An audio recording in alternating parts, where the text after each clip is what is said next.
Hola, hoy veremos las tres ecuaciones fundamentales de la hidráulica que nos permitirán estudiar a mayor profundidad cómo puedo transportar el flujo a superficie libre de un punto a otro punto. Como vimos la clase pasada, tenemos dos condiciones o dos clasificaciones del flujo en función del tiempo, flujo permanente y flujo no permanente. Hoy nos vamos a centrar en estudiar la ecuación de continuidad o conservación de la masa, ecuación de cantidad de movimiento y la ecuación de conservación de la energía en flujo permanente. En una actividad más adelante estudiaremos las mismas ecuaciones, pero en la condición de flujo no permanente. Nuestra primera ecuación es conocida como ecuación de conservación de la masa o ecuación de continuidad. Es utilizada en general en la hidráulica y planteándola de forma muy general, lo que nos dice es que el flujo másico de entrada menos el flujo másico de salida en un volumen de control representa la acumulación que ocurre allí mismo.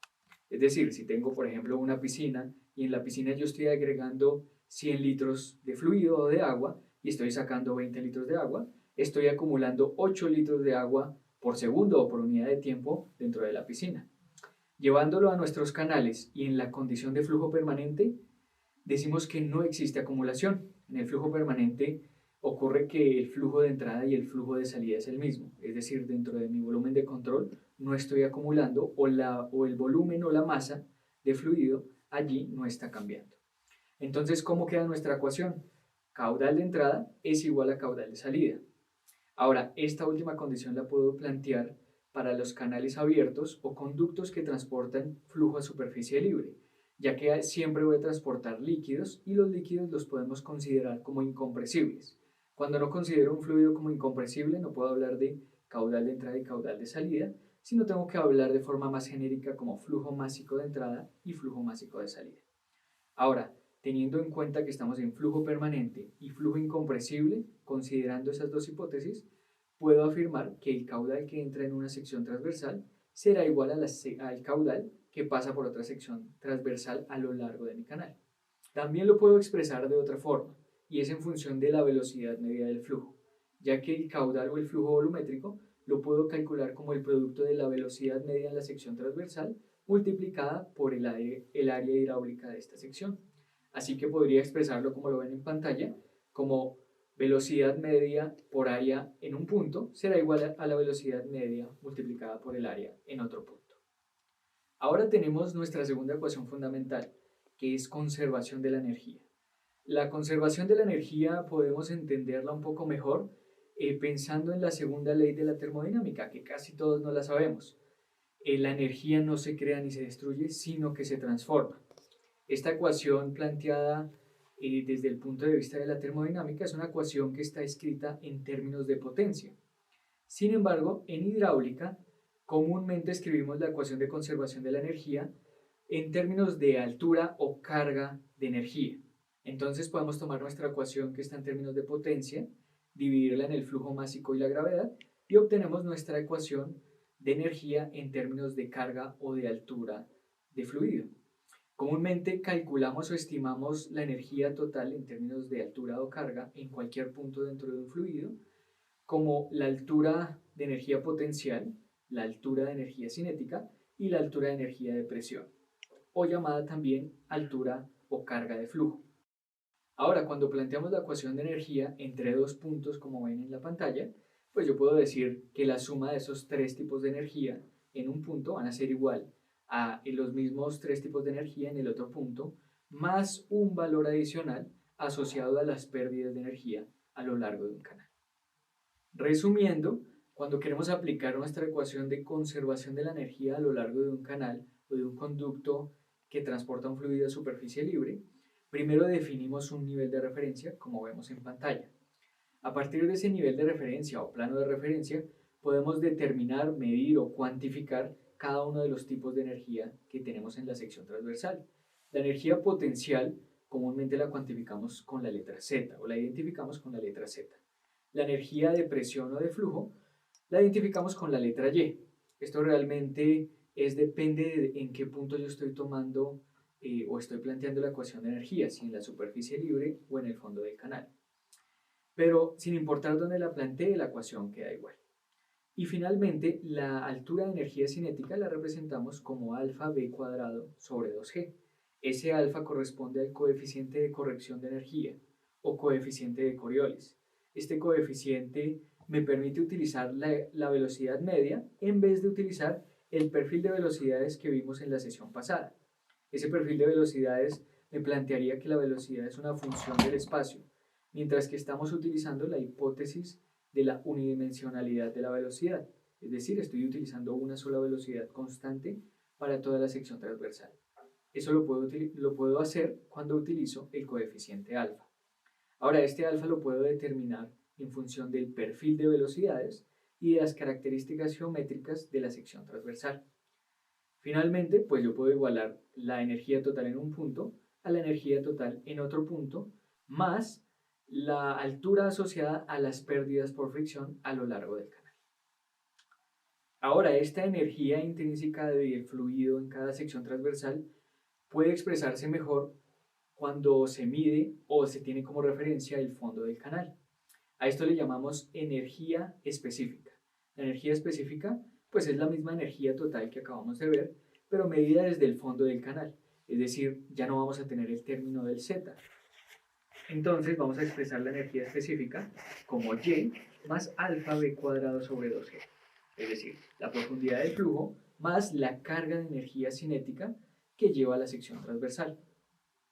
Esto nos permite plantear un gráfico como el que vemos en pantalla. En este gráfico yo puedo ver o visualizar cómo cambia la energía específica en función de la profundidad de flujo en una sección transversal en particular. A partir de esta gráfica uno puede realizar varias deducciones o puede hacer varios análisis que nos permiten entender mucho mejor el flujo en canales o en conductos que transportan líquidos a superficie libre. Entonces, de nuestra curva de energía específica para un caudal en particular, podemos identificar varias características. En las abscisas tenemos la energía específica que se compone de la profundidad del flujo y de la altura de energía cinética. Y en las ordenadas, pues tenemos la profundidad del flujo para una sección transversal en particular. Esta curva pues nos permite identificar varias cosas. La distancia desde el eje vertical hasta mi curva de energía específica se compone pues, de los dos valores que acabo de mencionar.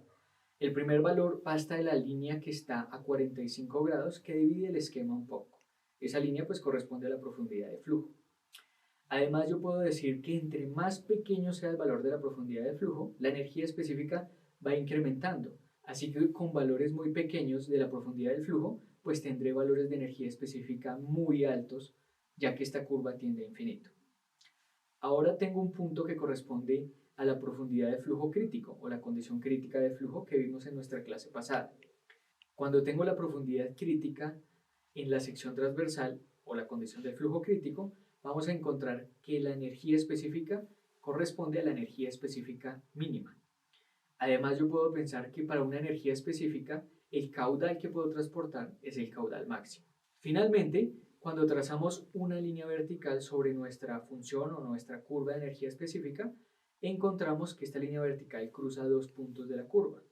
Estos dos puntos corresponden a dos profundidades de flujo diferentes en la sección transversal. Estas profundidades las llamamos profundidades alternas. Son dos profundidades donde una está en condición supercrítica y la otra, la superior, está en condición subcrítica. Estas dos profundidades de flujo, que tienen diferente condición de flujo, tienen igualmente la misma energía específica. Finalmente, nuestra tercera ecuación fundamental es conocida como la conservación del momentum o la conservación de la cantidad de movimiento. Esta ecuación puede entenderse o verse como la aplicación de la segunda ley de Newton en un flujo asociado a un volumen de control además. Es decir, la segunda ley de Newton dice que la sumatoria de fuerzas es igual a la masa por la aceleración. En el caso de la ecuación de conservación del momentum, lo que planteamos es una sumatoria de fuerzas que actúan sobre el volumen de control y eso es igual al flujo de la cantidad de movimiento. Esta sumatoria de fuerzas corresponden a dos tipos de fuerzas, fuerzas de cuerpo y fuerzas de superficie.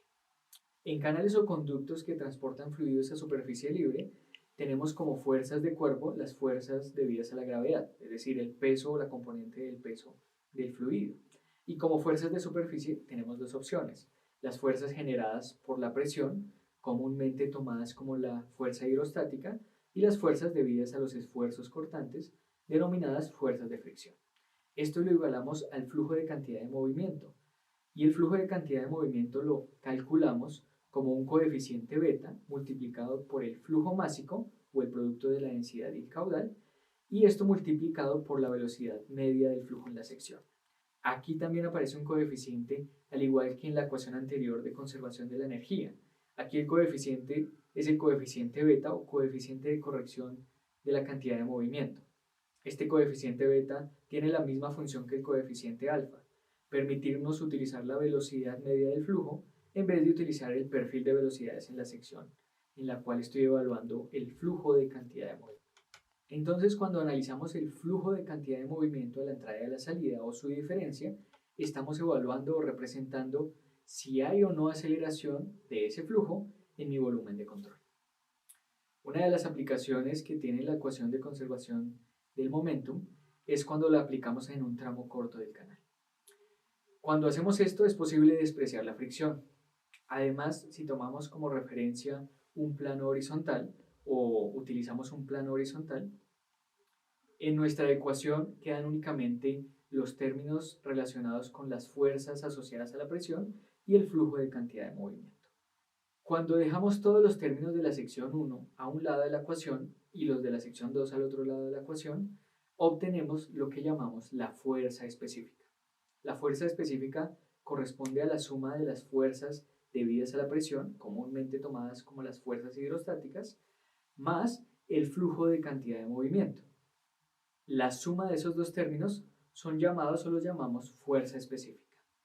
Cuando analizamos la fuerza específica en una sección transversal, podemos hacer una curva similar a la de energía específica, como la que ven en pantalla. Esa curva de energía específica para una sección transversal y un caudal en particular, pues me permiten también obtener o deducir varias características del flujo. Entonces la fuerza específica nos queda en términos de la profundidad del flujo, del área de la sección transversal, del caudal o también de la velocidad media del flujo y su área, y de la aceleración gravitacional.